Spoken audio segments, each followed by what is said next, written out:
Your grandmother kept vegetables fresh for 6 months without electricity, and nobody thought it was impressive. It was just Tuesday. Carrots pulled in October, still crisp in March. No freezer, no refrigerator, no power grid. Then, in a single generation, that knowledge vanished from almost every home in the country. Not because it stopped working, because someone found a way to sell you the alternative every month for the rest of your life.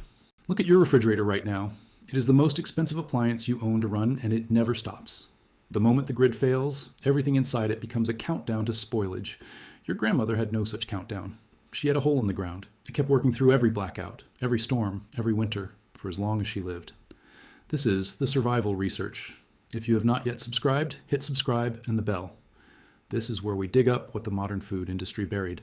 The skill I am about to show you is standard in nearly every rural home in America. Then it was erased, not by law, but by something far more effective.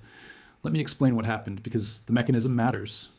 In the year 1930, only 8% of American households owned a refrigerator. By 1950, that number had exploded to nearly 80%. In 20 years, an entire nation was rewired to depend on a machine that must be replaced, repaired, and powered forever. The appliance industry did not sell you a refrigerator. It sold you a subscription to cold. And to make that subscription feel necessary, the old free method had to be forgotten. The refrigerated railcar, the supermarket, the frozen aisle, each one made the root cellar look primitive. Each one was backed by companies that profited when you stopped storing your own food. Stop for a moment, because this is the part they hoped you would skip. Everything I'm showing you today is part of a much larger suppressed file. I compiled the complete cold storage documentation that the appliance industry spent decades making you forget. The exact temperature and humidity numbers for 30 different crops, so nothing rots early. The buried chamber designs that hold a steady temperature with zero electricity in any climate. The fermentation and curing methods that let meat and vegetables survive a winter without a freezer. It is all in the suppressed file. Step by step. Scan the QR code on your screen or hit the first link in the description and get it now. Let me keep going, because the science behind this is where it gets undeniable. The whole system depends on one fact the Earth gives you for free. Below the frost line, the ground holds a nearly constant temperature all year. Still watching? Then you already understand more about real food security than most people who spent a fortune on gear that needs batteries. Subscribe and share this with someone who thinks a full freezer is the same as being prepared. And remember, the complete cold storage file the appliance industry hates is waiting for you. Scan the QR code on your screen or hit the first link in the description and get it now. In most temperate regions, that ground sits around 50 to 55 degrees Fahrenheit, no matter what the surface does. Dig deep enough, and you tap into a thermal mass that a heat wave cannot warm and a blizzard cannot freeze. That is the engine of the root cellar. Not technology, geology. Now let me show you the exact numbers that make this work. The target for most root vegetables is a temperature between 32 and 40 degrees Fahrenheit. Cold enough to slow the plant's respiration almost to a stop, but never cold enough to freeze the cells and turn them to mush. Alongside that, you need humidity between 85 and 95%. That high moisture is what stops your carrots from going limp and rubbery. Get those two numbers right, and the results sound almost impossible. Beets will keep for up to 10 months, potatoes for up to 9, apples for as long as 7, depending on the variety. Cabbage, parsnips, turnips, all measured in months, not days. Your refrigerator cannot match those numbers, and it charges you every hour it tries. Now let me be honest about the details, because the industry never taught you the failure points. The first one is the enemy nobody warns you about: ethylene gas. Apples release it as they age, and it is invisible. Store apples next to potatoes, and that gas will trigger the potatoes to sprout and ruin. The old-timers knew this in their bones. They never stored the two together. The second failure point is the potato itself. A freshly dug potato is not ready for storage. It must be cured first.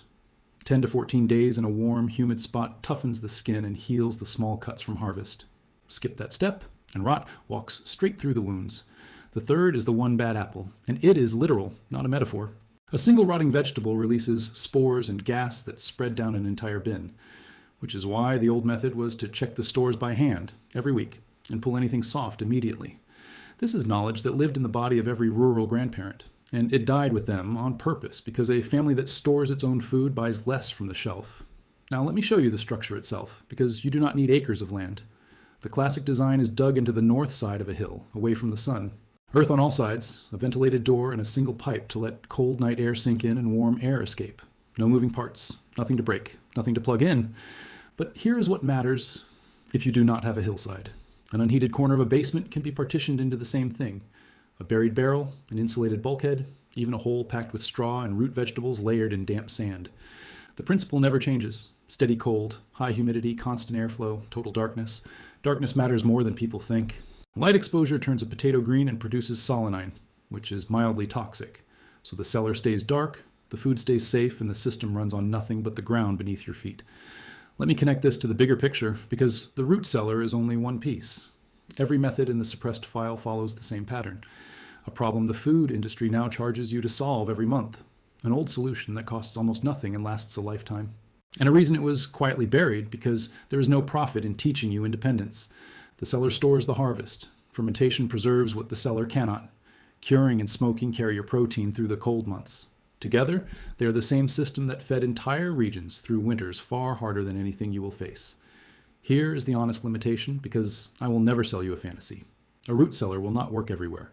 In warm southern climates, the ground never gets cold enough. There, you will need a different approach from the file. It takes work. You have to build it, monitor it, and tend it through the season. It is not a machine you plug in and ignore, but that is exactly the point.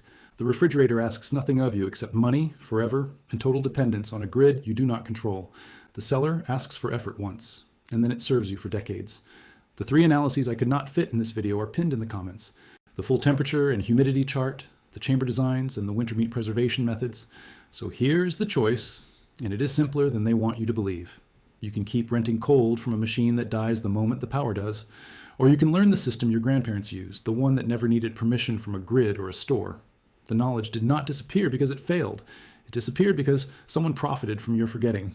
If this opened your eyes, subscribe and share it.